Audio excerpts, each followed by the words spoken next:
In April 2025, a terror attack in Pahalgam, Jammu and Kashmir claimed 26 lives, reigniting the long-standing rivalry between India and Pakistan.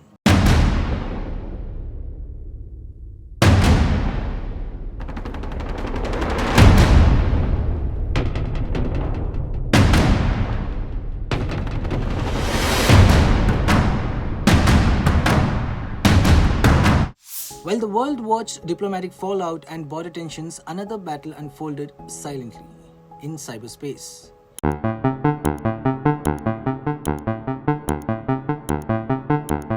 Indian and Pakistani hackers traded digital blows, targeting websites, spreading malware, and amplifying propaganda. This wasn't just a clash of coders, it was a new front in a decades of old conflict. With implications from governments, businesses, and everyday citizens, this video unpacks the India-Pakistan cyber conflict, its history, and why every Indian should care about staying vigilant in this digital age. If you watched till here, please do like, share, and subscribe, and let's move on. What is this India-Pakistan cyber conflict?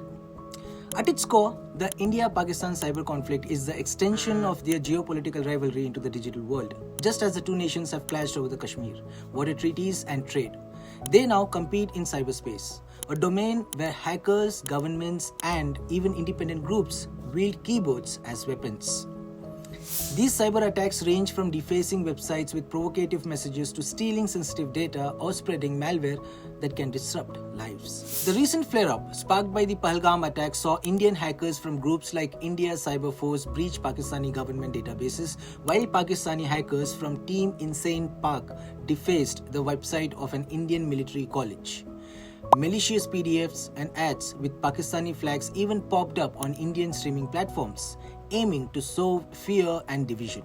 These incidents are part of a broader pattern of digital skirmishes that have grown more frequent and sophisticated over the years. Let's look at the brief history of these cyber wars. The India-Pakistan cyber conflict began in early 2000s when the internet became widely accessible in both the countries. Let's look at the timeline now. Early 2000s, the hacktivist era groups like the Indian Cyber Army and Pakistan Cyber Army emerged, driving by patriotic fervor. Their attacks were simple: defacing government or media websites with slogans or flags. Think of it as a digital graffiti meant to embarrass the other side. 2010 to 2015, growing sophistication. As technology advanced, so did the attacks. Pakistani groups like Transparent Tribe, a suspected state-backed outfit, began targeting Indian military and government systems with the phishing emails and malware. Indian hackers retaliated, hitting Pakistani websites and leaking data. 2016, after the Uri terror attack, Indian hackers, including the Team I crew, ramped up attacks targeting Pakistani government portals. The goal wasn't just symbolism, it was disruption and humiliation. 2019, Pulwama's digital echo. 2019, the Pulwama attack, which killed 40 Indian personnel, triggered a cyber storm. Indian hackers compromised over 200 Pakistani websites, including the foreign ministries, while Pakistani groups hit back at the Indian institutions. Malware like Eliza Rat was used to spy on the Indian targets. 2025, as reported by the Economic Times, shows both sides using advanced tactics: malware-laden PDFs, malicious ads, and social media bots to spread propaganda. Now, these attacks aim to disrupt, spy, and manipulate public opinion. Now, how does this whole thing, like the cyber war, work? The cyber attacks in this conflict fall into few categories, each with its own goals, like website defacement. Hackers break into websites to post messages, flags, or insults. It's like spray painting a rival's house, public and humiliating, but usually low impact. Data breaches. Stealing sensitive information like the government records or military plans to gain strategic advantage or leak it publicly. Malware attacks. Spreading viruses or spyware. Example, via fake PDFs or emails to steal data, disrupt systems, or monitor targets. Disinformation campaigns, using social media bots to spread fake news or divisive messages aiming to inflame tensions or sway public opinions. DDoS attacks, overloading websites with traffic to shut them down temporarily, disrupting services or communication.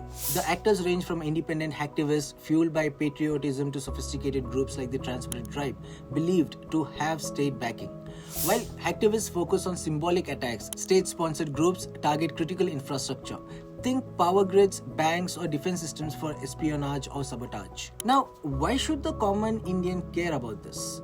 You might wonder, I'm not a soldier or a hacker. Why does this matter to me? The truth is, cyber wars don't just target governments, they can affect every citizen. Let me explain you how this works.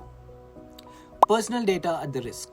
Malware campaigns like the fake Pahalgam terror attack PDF can infect your phone or laptop if you click a suspicious link. This could lead to stolen bank details, hacked social media accounts, or even ransomware locking your files. Disrupted services. Attacks on banks, hospitals, or government websites like Aadhaar or railway portals can delay services you rely on daily.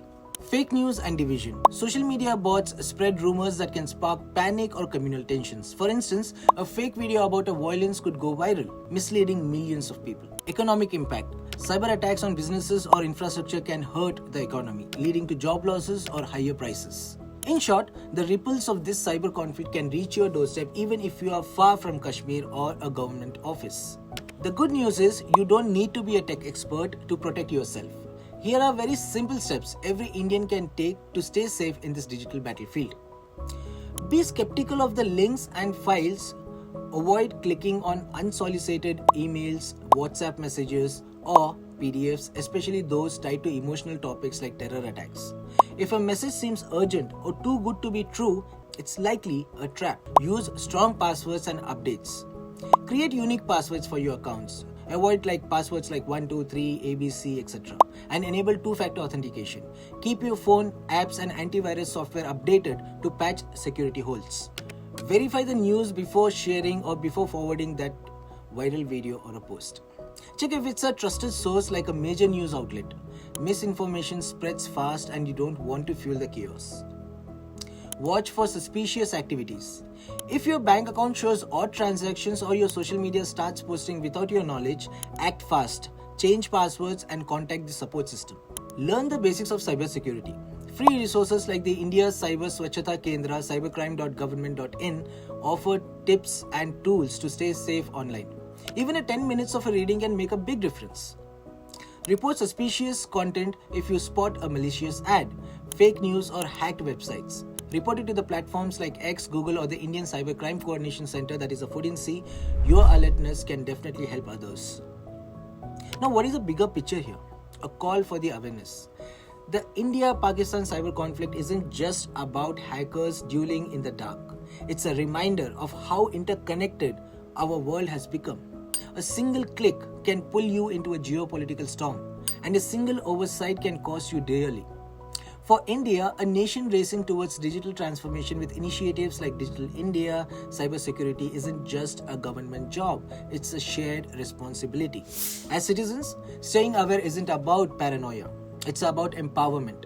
By understanding the stakes and taking small steps to protect ourselves, we can keep our digital lives secure and deny adversaries that chance to exploit us. The next time you see a suspicious email or a provocative post, pause and think. You're not just a bystander, you are a part of India's digital defense. Jai Hind. And if you've watched the video till here, please do like, share and subscribe to Daily Salar Digital.